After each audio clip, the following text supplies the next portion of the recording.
نحمده ونستعينه ونستغفره ونتوب إليه ونعوذ بالله من شرور أنفسنا أشهد أن لا إله إلا عبده ورسوله لا نبي بعده يا أيها الذين آمنوا يا أيها الناس اتقوا ربكم وبث منهما رجالا إن الله كان عليكم رقيبا يا أيها الذين آمنوا اتقوا ربكم ومن يطع الله ورسوله فقد فاز فوزا عظيما أما بعد فإن أصدق الحديث كلام الله وخير الهدى هدى النبي صلى الله عليه وسلم ضلالة وكل ضلالة في النار. Mengucapkan rasa syukur kepada Allah Subhanahu wa taala karena Allah Subhanahu wa taala sampai pada detik ini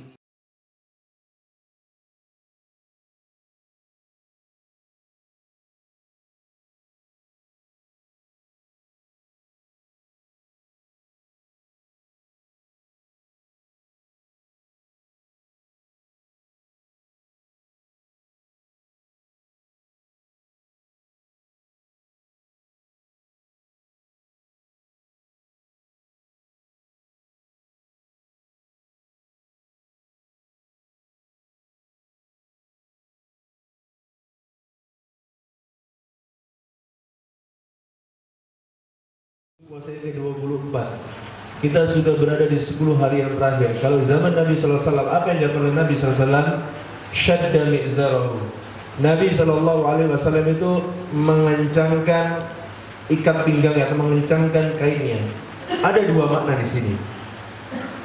Makna yang pertama, syadda mi'zarahu itu bisa berarti seorang laki-laki menjauhi istrinya. Bisa dipahami maksudnya lagi?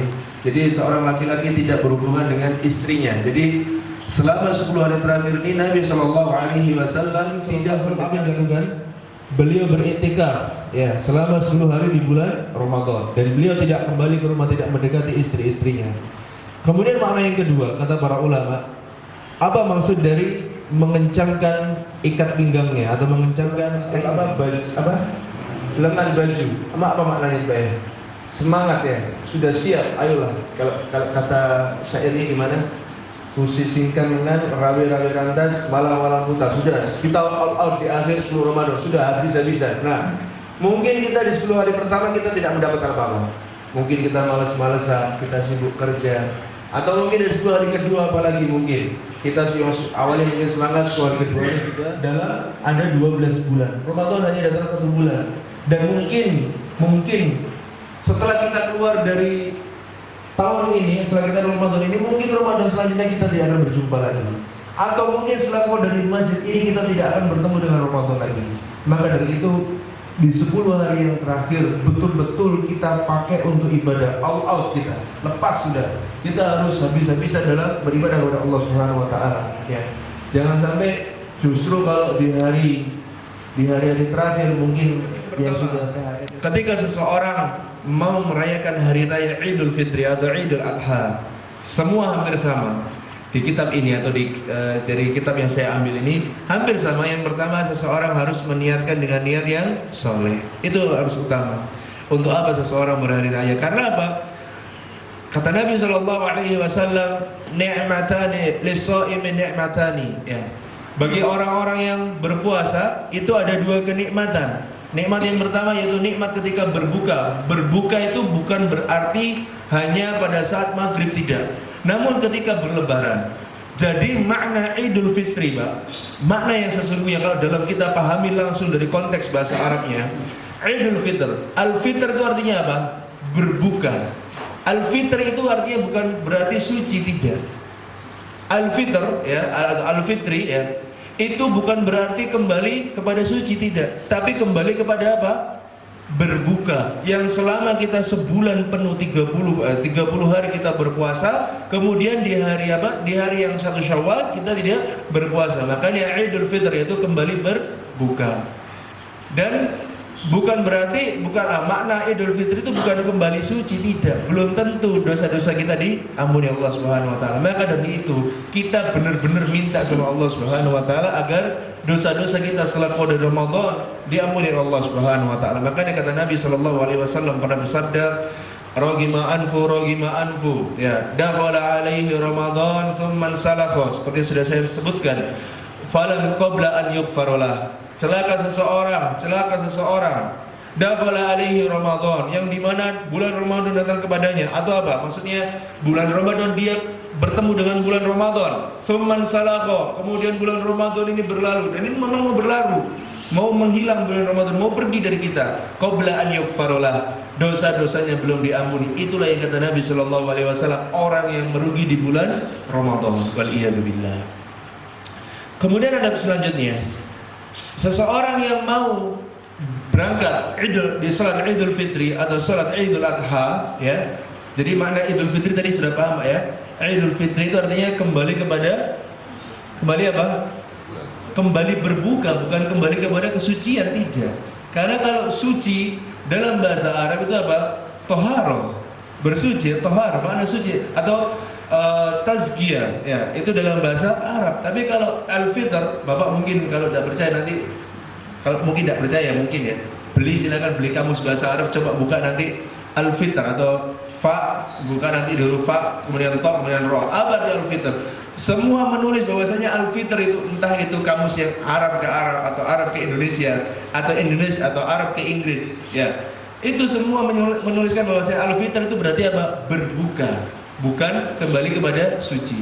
Nah, itu wallahu alam. Saya tidak tahu bagaimana asal usul dari negeri kita yang kalau kembali kepada fitri, kembali kepada kesucian.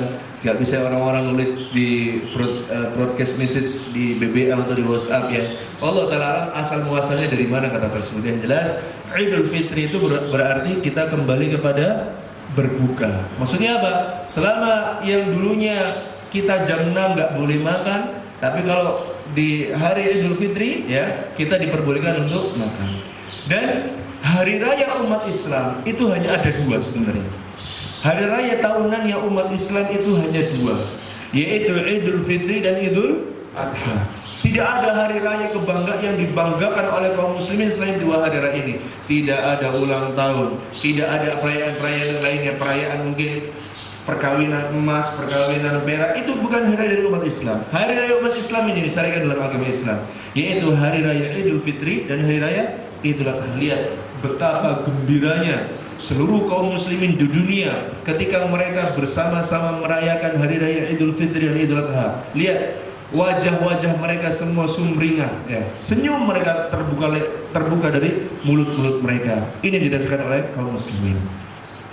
Adab yang pertama atau adab yang kedua yang selanjutnya yaitu seseorang kalau mau berangkat Idul Fitri, mau sholat Idul Fitri di musola atau di masjid, Pak? Yang betul di mana? Di musola atau di masjid? Di musola. Ini bukan musola, ini masjid. Selama musola itu maksudnya apa kemarin? Tanah lapang, tanah yang luas, tempat yang sholat, ya. Nabi SAW kalau mau berangkat sholat Id, Nabi SAW mandi seperti mandi besar, ya. Bisa mandi besar? Ya, seperti mandi besar. Sungguh merugi. Nabi SAW kalau mau berangkat ke sholat Id, entah Idul Fitri atau Idul Adha, Nabi SAW mandi pada pagi harinya. Wa dzalika hatta yakuna al-muslimu wasata jam'al muslimin halifan thayyibar rihati fala yata'adda minhu ahadun minal musallin. Karena apa? Yang pertama, biar orang-orang di sekitar kita itu tidak merasa bau, ya. Karena saya juga pernah mendatangi namanya, mungkin tidak pernah. Beliau naudzubillah mungkin ada belek, ya, ada beleknya di mana, ini tidak mandi atau gimana saya tidak paham. Dan dari kelihatan dari mukanya ada muka yang kusut, tidak diperkenankan. Seseorang yang mau menyambut kemenangan itu harusnya dengan wajah yang bersih, yang siap, yang gembira. Kemudian yang laki-laki menggunakan parfum. Ini ada yang selanjutnya, ya. Bagi laki-laki yang mau beridul fitri, ya, disyariatkan menggunakan apa? Parfum yang wangi. Ya, itu banyak hadisnya.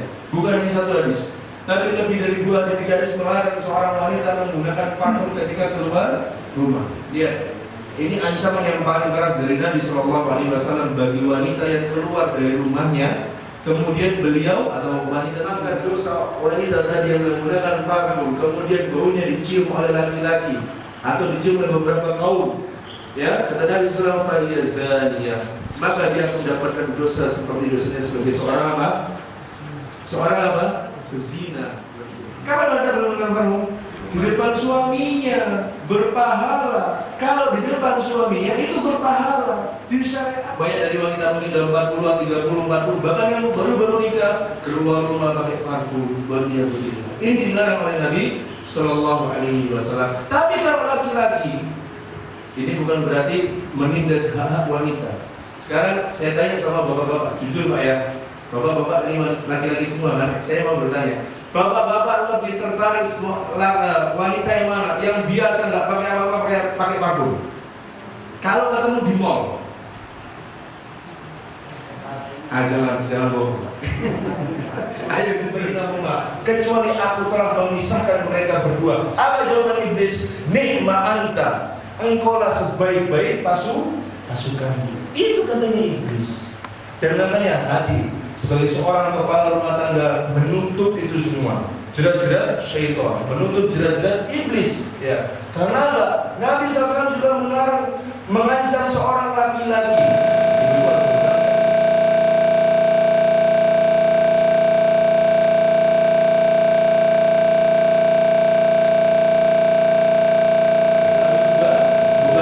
Harus baru.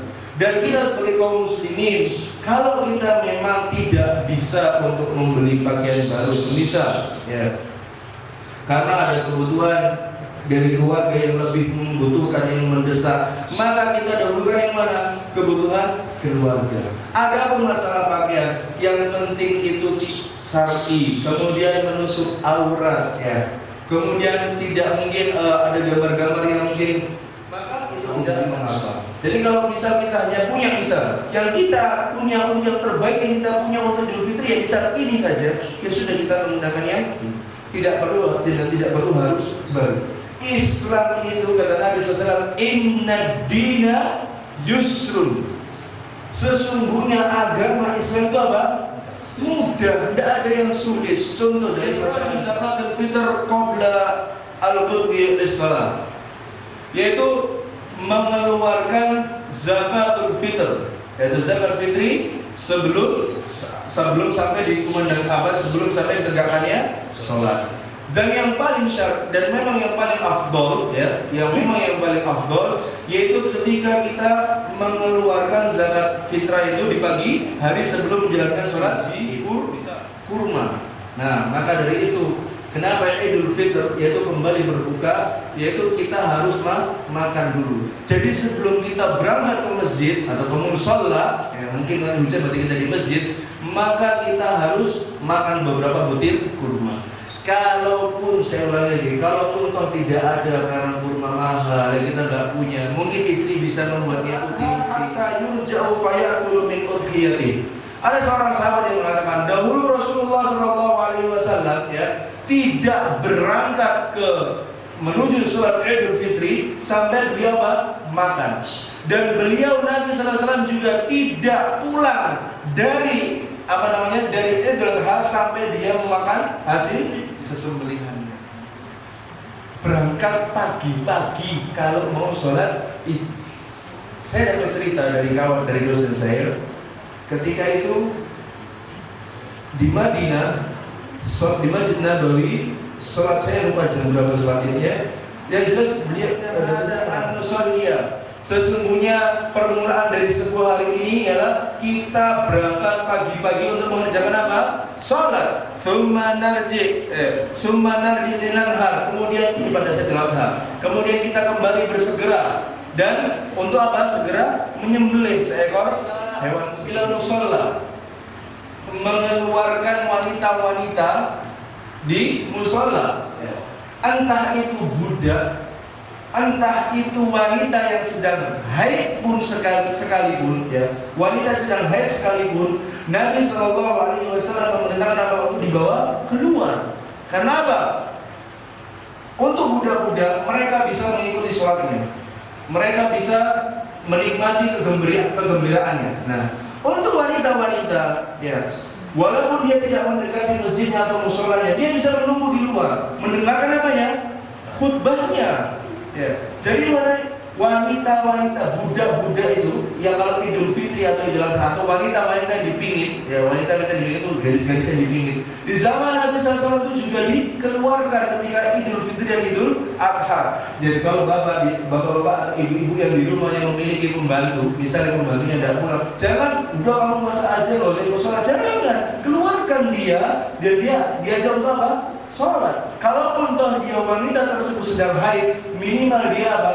Mengikuti khutbahnya, mendengarkan khutbahnya dan mengikuti apa? Itu yang sudah ditinggalkan.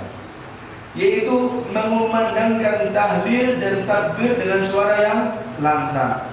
Pak, Bu, mengumandangkan Allahu Akbar, la ilaha illallah, Allahu Akbar, la ilaha illallah itu bukan hanya di saat di mushola, tapi ketika mau berjalan, ketika di perjalanan Nabi memerintahkan apa? Untuk bertasawuf sebelum sholat id, nggak ada sholat tahiyatul masjid, tidak ada sholat duha, tidak. Yang pertama di hari itu dikerjakan yang pertama kali apa? Sholat id, ya sholat id itu, tidak ada sholat tahiyatul masjid, tidak ada sholat duha dulu, tidak ada. Ya, karena kita akan menjalankan sholat pada Idul Fitri dan Idul Adha. Kemudian selanjutnya yaitu adamul adzan wal iqamah, tidak ada azan dan iqamah. Karena saya pernah mendengar juga dapat khabar bahwa dalam ini sahih atau tidak ada azan memang. Namun ketika mau sholat dikumandangkan apa? Iqamah, sholat qabla khutbah. Sholat dulu baru khutbah. Insyaallah ya, pernah khutbah Pak ya? Belum ada yang pernah khutbah insyaallah. Jadi sholat dulu baru khutbah. Jangan dibalik, khutbah dulu baru sholat, tidak. Ini sudah mafhum, sudah bisa dipahami. Kemudian selanjutnya yaitu adamu